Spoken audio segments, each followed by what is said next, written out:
Olá, minha amiga, meu amigo, hora do nosso encontro nesta terça-feira, 26 de agosto.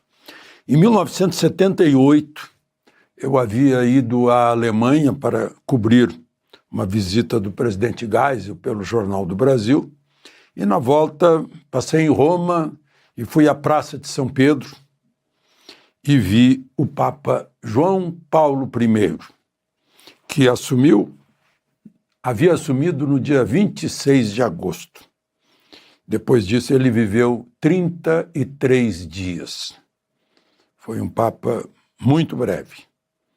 E desandou uma série de suposições sobre a morte dele, essas lendas. Depois veio João Paulo II. Lembre-se de se inscrever e, ao final, de deixar o gostei ou não gostei. Vamos, então, à conversa de hoje.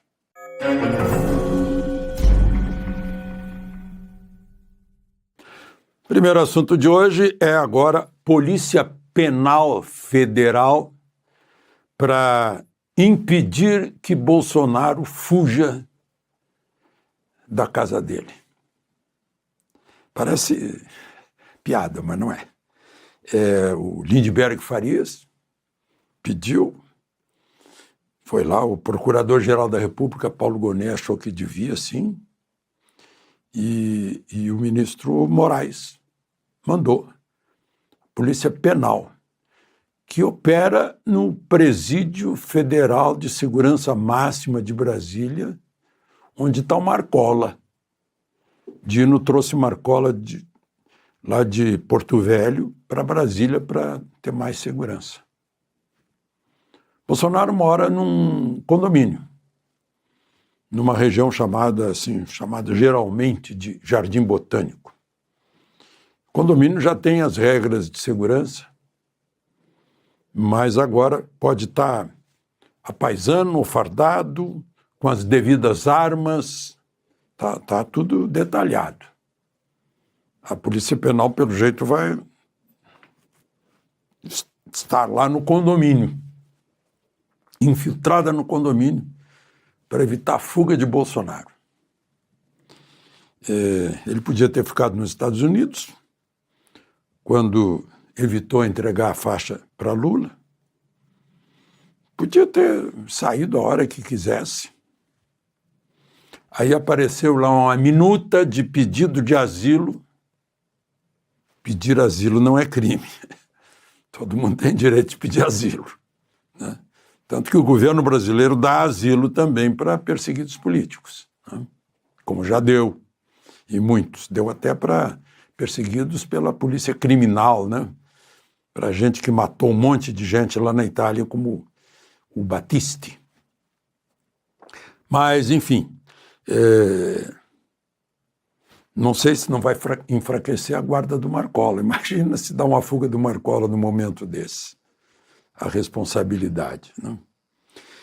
Eu acho que Bolsonaro merecia, sim, uma segurança maior, porque, enfim, a casa onde mora a ex-mulher de Bolsonaro, mãe de 3 filhos dele, e os seus ex-sogros, foi invadida por bandidos em Resende, né?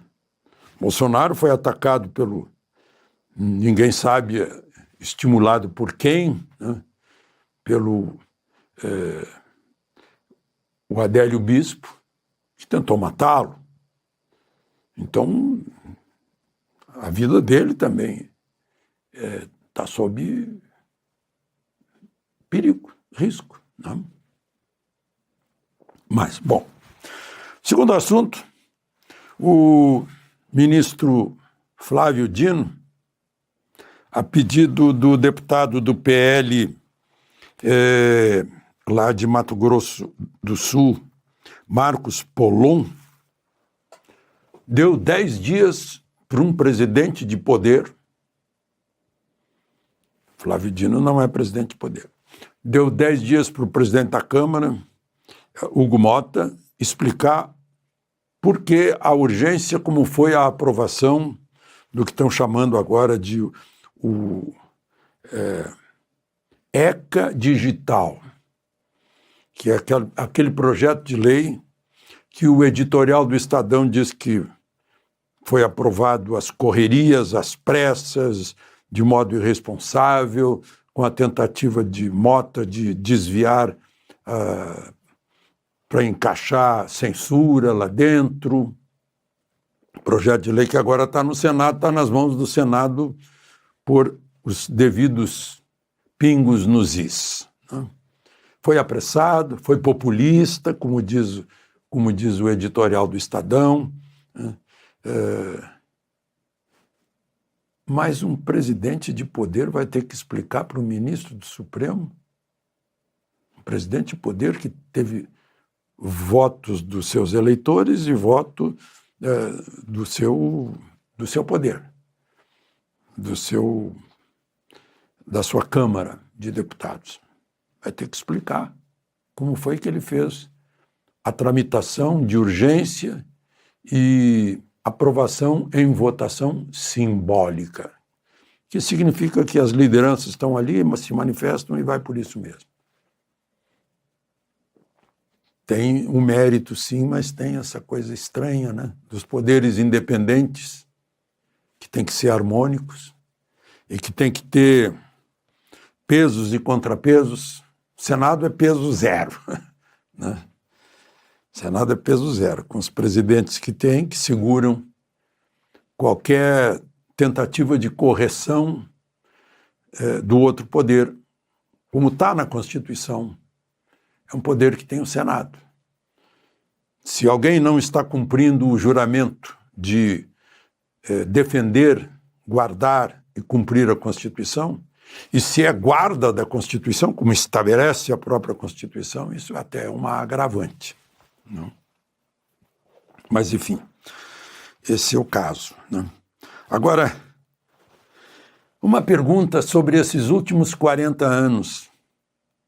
Por que nós deixamos que a TV tivesse programas erotizando crianças, adultizando crianças, para usar o termo? Hoje de manhã eu ouvi do meu amigo jornalista brilhante, Rogério Mendelski, lá na Guaíba, dizer que adultização é uma glamorização de pedofilia. No meu artigo que está saindo nos jornais desta quarta-feira, eu falo em eufemismo para pedofilia. Ficamos assistindo. Quando a Damares denunciou, a gente ficou assistindo. Quando a Antônia Fontenelle denunciou, nós ficamos assistindo. Só nos mobilizamos porque o Felca deu uma chance para a gente aproveitar e botar censura. Aliás, é uma incrível censura em que se terceiriza a censura, que está proibida pela Constituição, mas se terceiriza e se privatiza, entregando às Big Techs, né, a decisão. Bom, esse projeto pelo menos diz que a parte interessada ou o Ministério Público é que deve impedir a retirada de atos de pedofilia ou similares. Né? Mas, enfim, fica estranho. Eu fico pensando, né, a situação lá do 10 dias para o presidente da Câmara, Hugo Mota, parece assim, digamos, numa escola do ensino fundamental em que o bedel dá 3 dias para o menino devolver ou indenizar a escola pela vidraça que ele quebrou com um chute de uma bola. Bom, e por fim eu queria conversar com vocês sobre essa aliança que está acabando. O Brasil tem um compromisso cultural com o Ocidente. Cultura judaico-cristã, filosofia grega, direito romano. A gente está praticamente cortando relações com Israel. Israel não vai mais mandar embaixador para cá. Né? O Brasil não aceitou o embaixador que Israel mandou. Israel já tinha declarado Lula persona non grata, porque retirou o Brasil daquela aliança de memória do Holocausto, vale dizer negacionismo, negando o Holocausto, e tomou partido do Hamas nessa disputa lá disputa não, depois que o Hamas entrou em Israel para assassinar jovens israelenses que estavam numa festa, né? Assassinar e levar reféns. Depois Israel entrou na faixa de Gaza para resgatar reféns, e até hoje está isso. Estamos praticamente afastados dos Estados Unidos. Vale dizer, nos afastando daqueles com os quais fazíamos exercícios marítimos no Oceano Atlântico Sul, OTAN. Vocês sabem quantas ilhas britânicas fazem um rosário em torno do Brasil? E por isso a Marinha Brasileira faz exercícios com a Marinha Britânica, com a Marinha, com navios da OTAN. 8.